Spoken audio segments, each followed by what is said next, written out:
કેમ છો વિદ્યાર્થી મિત્રો? આજે આપણે ધોરણ 11 માં ચેપ્ટર નંબર 9 રાષ્ટ્રીય આવક આપણે સ્કૂલની અંદર એક પ્રશ્નની ચર્ચા કરી હતી કે રાષ્ટ્રીય આવકનો ચક્રાકાર પ્રવાહ આકૃતિ દોરી સમજાવો. એની આપણે ચર્ચા કરી હતી. રાષ્ટ્રીય આવક જોઈ હતી, માથાદીઠ આવક જોઈ હતી. તો હવે રાષ્ટ્રીય આવકને માપવાની પદ્ધતિ વિશેની આજે આપણે ચર્ચા કરીએ છીએ. તો સૌથી પહેલા અહીંયા ધ્યાન રાખો કે રાષ્ટ્રીય આવક માપવાની પદ્ધતિઓ. તમને પરીક્ષાની અંદર પ્રશ્ન પૂછાય કે રાષ્ટ્રીય આવક માપવાની પદ્ધતિઓ કેટલી અને કઈ કઈ, તો તમારો 1 માર્ક્સનો પ્રશ્ન એવો તૈયાર થશે કે રાષ્ટ્રીય આવક માપવાની પદ્ધતિઓ 3 છે. એક ઉત્પાદનની પદ્ધતિ, બીજું છે રાષ્ટ્રીય આવકની પહેલી છે ઉત્પાદનની પદ્ધતિ, બીજી છે આવકની પદ્ધતિ અને ત્રીજી છે ખર્ચની પદ્ધતિ. ફરીથી યાદ રાખો કે રાષ્ટ્રીય આવક માપવાની પદ્ધતિઓ કેટલી?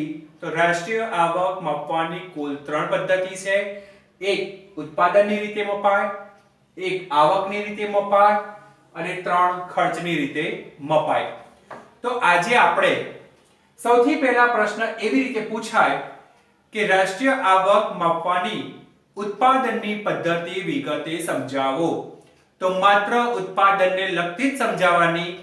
જો આવકને લગતી પૂછાય તો આના પછીના લેક્ચરમાં જોઈશું. ખર્ચને લગતી પૂછાય તો એના પછીના લેક્ચરમાં જોઈશું. 3 પ્રશ્નોના જવાબ મુદ્દાસર છે. દરેક વિદ્યાર્થીએ ખાસ કરીને મોઢે કરવાના રહેશે કે વાર્ષિક પરીક્ષાની અંદર ઉત્પાદનને લગતું પણ પૂછાય, આવકને લગતું પણ પૂછાય અથવા તો ખર્ચને લગતું પણ પૂછાય. તો આજે આપણે એક જ પ્રશ્નની ચર્ચા કરવાની છે અને એ પ્રશ્ન છે કે રાષ્ટ્રીય આવક માપવાની ઉત્પાદનની પદ્ધતિ સમજાવો.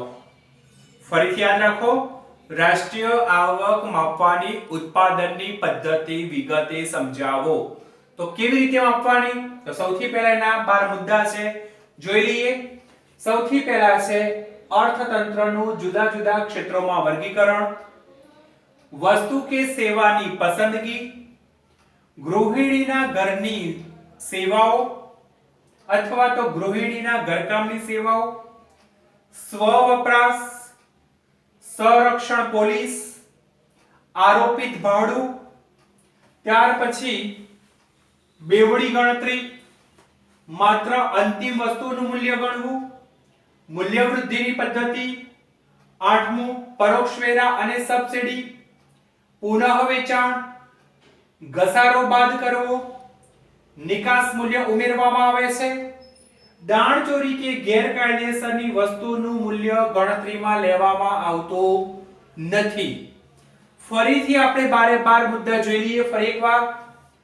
અર્થતંત્રનું જુદા જુદા ક્ષેત્રોમાં વર્ગીકરણ, વસ્તુ કે સેવાની પસંદગી, ગૃહિણીના ઘરકામની સેવા, સ્વવપરાશ, સંરક્ષણ પોલીસ, આરોપિત ભાડું, ફરીવાર બેવડી ગણતરી. એના પાછા 2 પેટા પ્રકાર છે. માત્ર અંતિમ વસ્તુઓનું મૂલ્ય ગણવું, મૂલ્ય વૃદ્ધિની પદ્ધતિ, પરોક્ષ વેરા અને સબસિડી, પુનઃ વેચાણ, ઘસારો બાદ કરવો, નિકાસ મૂલ્ય ઉમેરવામાં આવે છે, દાણચોરી કે ગેરકાયદેસરની વસ્તુનું મૂલ્ય ગણતરીમાં લેવામાં આવતું નથી. તો જે આ રાષ્ટ્રીય આવક માપવાની જે પદ્ધતિ છે એ પદ્ધતિ માર્શલ દ્વારા આપવામાં આવી છે. આપણે આગળના ટોપિકની અંદર ચર્ચા કરી છે કે રાષ્ટ્રીય આવક કેવી રીતે મેળવાય છે.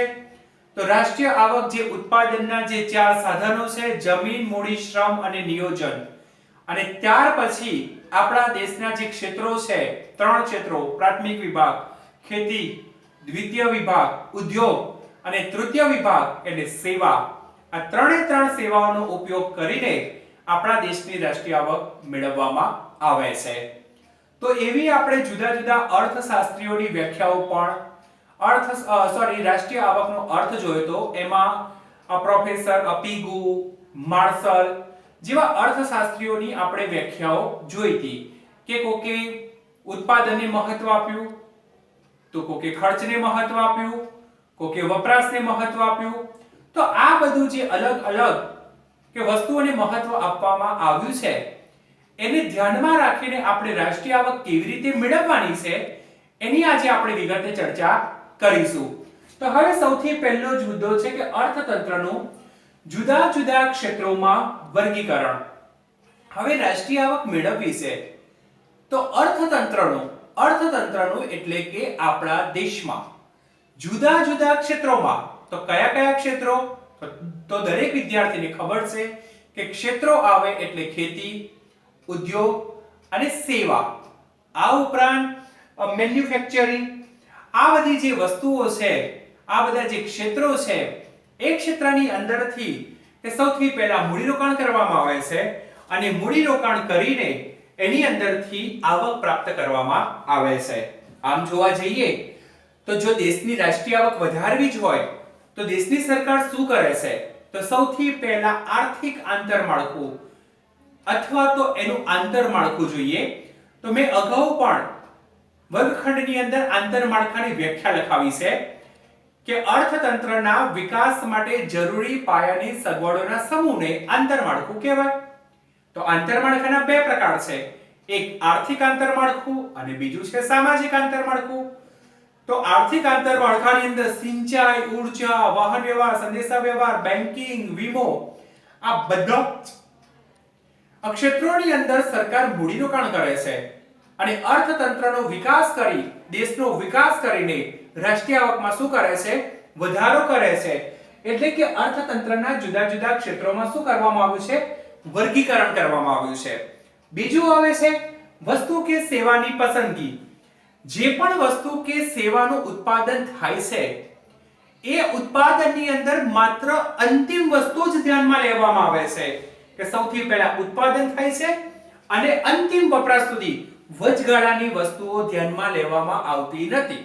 દાખલા તરીકે કપાસ, તો કપાસનું ઉત્પાદન થયું તો અંતિમ વપરાશ, તો કપાસમાંથી જે ખાદી, જે વણાટ કે કરીને જે ચાદર, શર્ટ, પેન્ટ, કાપડ XYZ કે જે પણ વસ્તુનું ઉત્પાદન કર્યું એનો અંતિમ વપરાશ સુધી ધ્યાનમાં લેવાનું. વચગાળાની વસ્તુને ધ્યાનમાં લેવામાં આવતી નથી. તો એ વસ્તુ અને સેવાની શું છે? પસંદગી છે. ત્યાર પછી આવે છે ગૃહિણીના ઘરકામની સેવાઓ. તો ગૃહિણીના ઘરકામની સેવાઓ કેવી રીતે? તો સ્ત્રી પોતાના ઘરની અંદર ઘરકામ કરે છે અને એ ઘરકામની અંદરથી એને કોઈ પ્રકારની આવક પ્રાપ્ત થતી નથી તો એ રાષ્ટ્રીય આવકની ગણતરીને ધ્યાનમાં લેવામાં આવતી નથી. ત્યાર પછી આવે છે સ્વવપરાશ. સ્વવપરાશની અંદર કે વ્યક્તિ પોતાના વપરાશ માટે જો ઉત્પાદન કરતો હોય તો એ રાષ્ટ્રીય આવક ધ્યાનમાં લેવામાં આવતું નથી. કારણ કે વ્યક્તિએ પોતાના સ્વવપરાશ માટે ઉત્પાદન કર્યું છે. દાખલા તરીકે ખેડૂત, તો ખેડૂત જો પોતાના સ્વવપરાશ માટે ખેતી કરતો હોય તો એને રાષ્ટ્રીય આવકમાં ગણતરીમાં લેવાય નહીં. પરંતુ આજે એક અપવાદ છે. શા માટે? કારણ કે આજનો ખેડૂત પોતાના જીવન જરૂરિયાત જેટલી વસ્તુ પોતાની પાસે રાખે છે અને બીજું માર્કેટ યાર્ડમાં ભરાવી દે છે અથવા તો વેચી દે છે અને એમાંથી આવક પ્રાપ્ત કરે છે. તો આ સ્વવપરાશની અંદર આ એક અપવાદ કહેવાય છે. કારણ કે સ્વવપરાશની અંદર માત્ર પોતાના માટે ઉત્પાદન કરે છે પરંતુ આજનો ખેડૂત શું કરે છે? અનાજનું વેચાણ કરે છે. એવું નથી કે માત્ર અનાજ, ખેતીની અંદર રોકડિયા પાક પણ હોય, ફળો હોય, ફૂલો હોય વગેરે આ બધાનું ઉત્પાદન કરીને ખેડૂત વેચાણ કરે છે અને એમાંથી આવક પ્રાપ્ત કરે છે. તો એ ઉત્પાદનની પદ્ધતિની અંદર સ્વવપરાશનો એક અપવાદ જોવા મળે છે. ત્યાર પછી આવે છે સંરક્ષણ પોલીસ. સંરક્ષણ પોલીસ એટલે કે પોલીસ આપણને સેવાઓ આપે છે. એની અંદરથી આપણને કોઈ પ્રકારની આવક પ્રાપ્ત થતી નથી. તો અહીંયા ઘડી પણ એનું કોઈ ઉત્પાદન નથી. દાખલા તરીકે પોલીસ વાળાને આપણા ઘર આગળ ચોકી માટે બેસાડી દઈએ તો એ માત્ર સેવા આપશે, એને કોઈ આવક પ્રાપ્ત થવાની નથી. તો સંરક્ષણ પોલીસ નું પણ આ એક ઉદાહરણ છે. ત્યાર પછી આવે છે આરોપિત ભાડું. આ તમારી પરીક્ષાની અંદર પ્રશ્ન પૂછાય કે આરોપિત ભાડું કોને કહેવાય? તો આરોપિત ભાડું એટલે કે વ્યક્તિ પોતાના મકાનમાંથી ભાડવાતને જે મકાન રહેવા માટે આપે છે અને એમાંથી જે ભાડું મેળવે છે એ આરોપિત ભાડું છે. દાખલા તરીકે કોઈ વ્યક્તિને બે માળનું મકાન હોય તો નીચે વ્યક્તિ મકાન માલિક રહેતો હોય અને ઉપર ભાડવાત રહેતો હોય, તો ભાડવાત એને મકાનનું ભાડું આપશે તો આરોપિત ભાડું છે, નક્કી કરેલું ભાડું છે.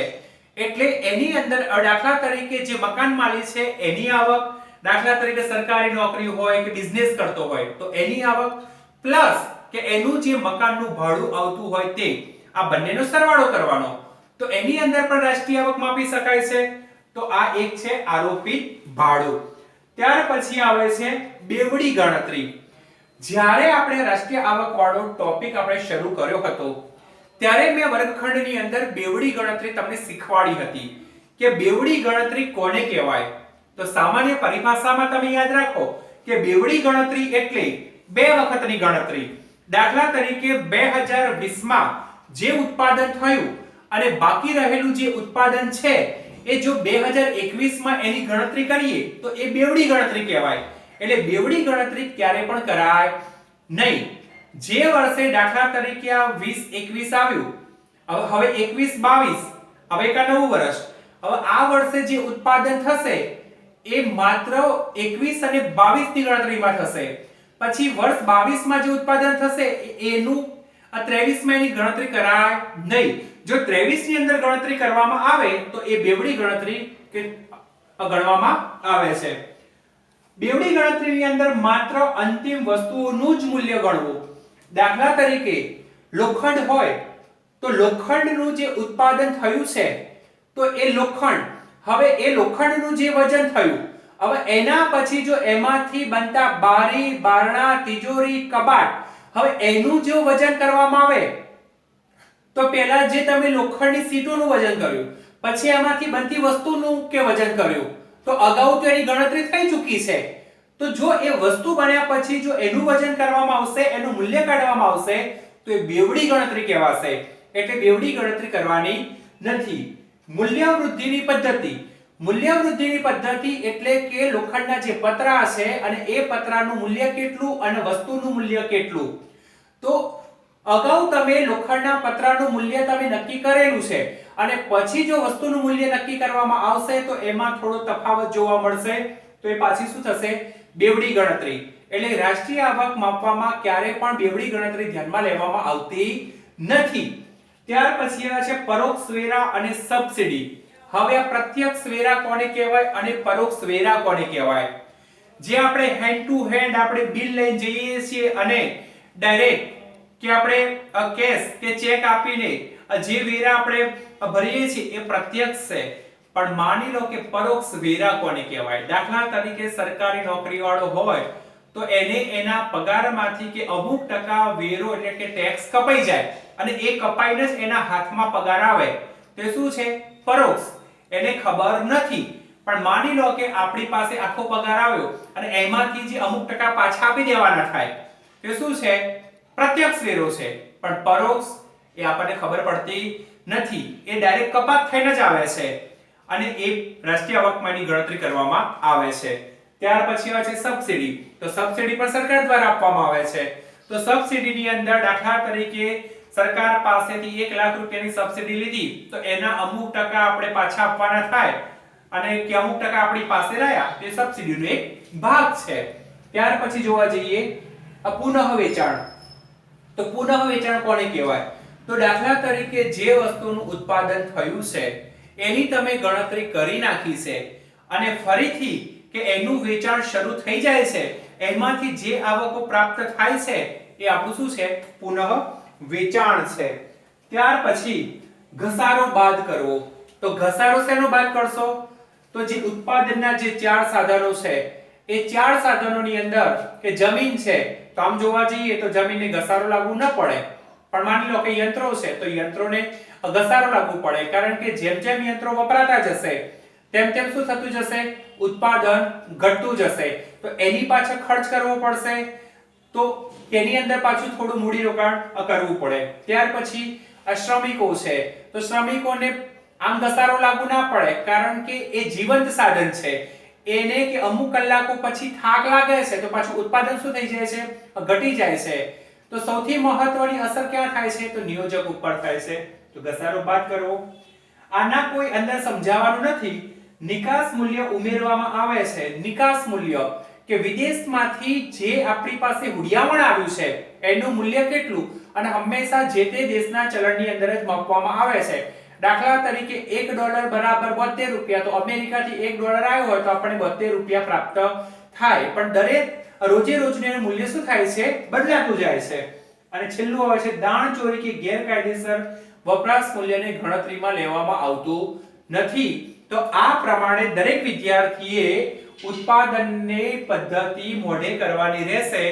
અને આ પ્રશ્ન અહીંયા પૂરો થાય છે. પરીક્ષાની અંદર 3 માર્ક્સનો પ્રશ્ન અથવા તો 5 માર્ક્સનો પ્રશ્ન જો પૂછાય તો આના બારે-બાર મુદ્દા તમારે સમજાવવાના રહેશે. ટૂંકો ને ટચ છે, સાદો અને સરળ છે, પણ થોડો લાંબો છે. એટલું ધ્યાનમાં રાખીને સમજી વિચારી દરેક વિદ્યાર્થી આ પ્રશ્નનો જવાબ મોઢે કરશે. અસ્તુ.